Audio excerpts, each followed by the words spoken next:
Hi there, my name is Dr. Christine. I'm an energy psychology practitioner, intuitive, and life purpose coach. And today I am talking about meditation and why it is uh, important to start a meditation practice if you want to get back into wholeness, get back into feeling good about yourself, feeling good about your life, getting healthy, and all of that good stuff, and how it can benefit you to have a meditation practice. Okay, and why? So I was sitting in my own meditation today. I meditate every day, and as I was sitting there, I got very clear guidance to make this video. And every single thing that I am about to share with you is channeled. It's what I saw in my meditation today. It is what spirit or higher consciousness or God or however you relate to it gave me in my meditation. Um, so they really wanted me to talk about meditation and why meditation is very, very important in these times, because there are so many people out there right now that are filled with fear, they're filled with uncertainty. Our world, it really doesn't matter where in the world you live, our world is in a really crazy place. It feels very tumultuous and very, very crazy and very dark, and so many people are experiencing anxiety and depression. There's a reason why therapy and therapy services have exploded in the past 3-4 years since COVID hit. Is because a lot of people are trying to figure themselves out and trying to figure out what's going on in the world and how they relate to it. Okay, and so meditation is along those lines. One thing that they really want you to know is that meditation isn't necessarily related to a religious practice or a religious background. Okay, so the way that my guidance and my spirit team works with me and imparts these teachings through me, and in case you haven't seen a video by me yet, I really act as a channel, as a male woman, so to speak. Okay, I bring messages through. The messages are not of me; they're coming through me, and the teachings are not of me; they're coming through me, and they're meant specifically for the people that are going to watch this video. So there's energies that drew you to this. It's not a coincidence that you're watching this right now. But so I'm the messenger, and I'm just imparting and sharing the message. Okay, just like a mail person. Okay, they're just going to give you your mail, and then they're going to leave you in peace. And you do with your mail whatever you like. You can rip it up, you can pin it on your wall and admire it. You can put it in a box and forget about it. Whatever serves you. Okay, so this is specifically exactly that as well. So Spirit felt like this was something to teach and share with a lot of people. The way that they're going about is trying to explain to you a very basic idea of what life on Earth is all about, and who you are in truth. Okay, so it's very important to understand that we what we are in truth and what we are remembering, okay, is that we are spirit in a body. We are a soul, a spiritual essence, a spiritual being that has taken on a body, a shell, as a temporary home here on planet Earth, to in order to learn lessons and in order to truly understand who we are. The number one purpose of why we're in this body is to remember who we truly are, which is the spiritual being, which is an image of all that is. Okay, God, soul, a source essence or source energy, higher consciousness. Again, you fill in the blank with whatever word you relate to most.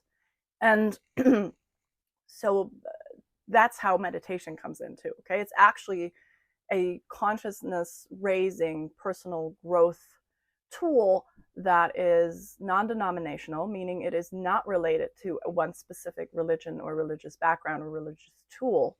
It is it is non-denominational, and in that way, it also is valid, and it's something that all religions use. They just use it in different, they use different words for it. Okay, so let's say you're a Christian. In Christianity, it's commonly known as prayer or contemplation. Okay, that's exactly the same thing. Um, obviously different techniques, but in its essence, the same thing as, let's say, a Buddhist or a Hindu, relates to in meditation. The point being is that in meditation, we are, number one, figuring out the differentiation between our personality and ego selves and the material being that we are in this body, so our body, right? And figuring out the difference between that and our soul essence, or our soul, our spiritual being, our spiritual self. Okay, so there's a human self and there's a spiritual self, and they merge at birth. And then what happens is we forget. There's a veil put over us. We forget where we came from, who we truly are. That's the biggest piece of fun in this lifetime experience, is we forget, we don't, and we totally start buying into the illusion. And the illusion is this this material world with all of its ideas about how to be in the world. The two teachers you have, the two first teachers you have in your lifetime, are your mom and your dad, or any kind of caregivers that raise you. Okay, usually typically it's mom and dad, but you might have been raised by other people, and so you take on their idea about what reality is, their idea about how to be in the world, how to behave, how not to behave, what's good, what's bad, and your entire frame of reference is sort of laid on by these people, and then later on by teachers, by other family members, by the society that you grow up in. And before you know it, that can be good or it can be bad. Before you know it, you have maybe things in your life that will block you, ideas and beliefs and storylines that will block you, and then you will have things that are really wonderful that people taught you that really enhance your life. Okay, so talking about the ego, all right, the ego personality, I would say almost always comes from a place of fear. Okay, and what is fear? Fear is really just a craving or a desire to feel safe. Okay, so when we feel safe, when fear enters our life, it's the alarm bells that go off that say, "Oh, I'm not safe. I'm not, I'm not feeling safe, and potentially my existence is at stake. So I need to do an action, right? I need to run. So fight, flight, or freeze." Right? So I need to either run, or I need to crawl into a little hole and pretend like I'm dead, or I need to fight. And that idea of the ego, is that. So ego always comes from this fear-faced bit. But I wanted to put that into perspective because the ego, has sort of gained a really bad reputation within spiritual communities, and I want to shift that a little bit. I want to shift the perspective about ego. Ego isn't necessarily bad. Okay, only when it starts blocking you, and it starts it starts being unhelpful in the sense of moving towards your highest good and moving towards the truth and personal evolution and growth, is it something that is not desirable and is something that you want to get rid of. Okay, but other than that, ego is also a really wonderful thing because it's keeping you safe. It used to keep you safe as a cave person, used to keep you safe from the animals that were running around, that were preying on us and that were eating us, right? So the ego is responsible for the fact that we as a human species survived and are still here on this planet, whatever billions of years later. So, so the ego is keeping you safe. And even still today, there's no animals running around anymore eating us necessarily. If you live in urban America or Europe or wherever you were from, but it also keeps you safe in other ways, right? So it comes in really handy. We don't really want to get rid of it to that capacity where it's keeping us safe, right? We need to feel safe. We need to make sure we survive. We need to make sure we make safe choices just for our physical being and well-being, right? So that's the human self. The human self and the ego becomes really unhelpful when it starts blocking us, okay? And ego comes from fear in the sense that it can bring up emotions like jealousy, judgment, just general negativity, low self-esteem, and all of these things, right? When we start feeling like we need to compete with other people because maybe they're better than us, and that comes from like I'm not good enough, no, I need to be better and better and better, then we're coming from ego. And that can be good to an extent, but it can also really severely block us, especially when we go down the line of I'm not good enough. Well, why do I think I should be doing this and not as good as XYZ or whatever? Then it's actually something that's blocking us, and it's something that we want to get rid of. It's also not very conducive to creating a more loving environment. Ego often is, like I said, based on the frame of references we learned from our original caretakers, and it can create it creates storylines that create your reality. And here's something mind-blowing that I read about a couple of years ago, that is really interesting. So our realities are just like our fingerprints. You probably know that our fingerprint is unique, right? There's no other fingerprint like mine, Christine's, or yours. And in the same way, there's no other reality that is exactly the same way than mine. And there's no other reality that's exactly the same way than yours, okay? And that's really based on the storylines that ego tells us, right? And it can get unhelpful when we start judging or we start assuming. And so there's a practice about, and I'll make another video about that, but there's a practice of the Four Agreements by, these Four Agreements were popularized by the books of Don Miguel Ruiz. And if you haven't read that book yet, I highly recommend it. It's called the Four Agreements. And the Four Agreements are: don't make assumptions, don't judge, and don't make assumptions, don't judge, always do your best, and be impeccable with your word, okay? And if honestly, if you put these four agreements into practice, your life is going to change significantly. Trust me, I am an example of it, and my life has changed significantly. So ego will always come from that, though.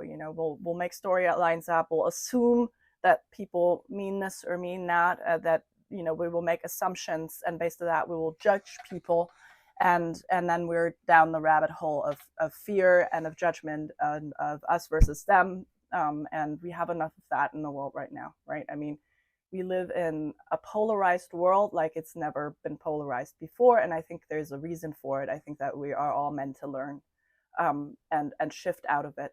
And that gets me into the idea of love. And again, I'm talking about meditation, right? I want to circle back around.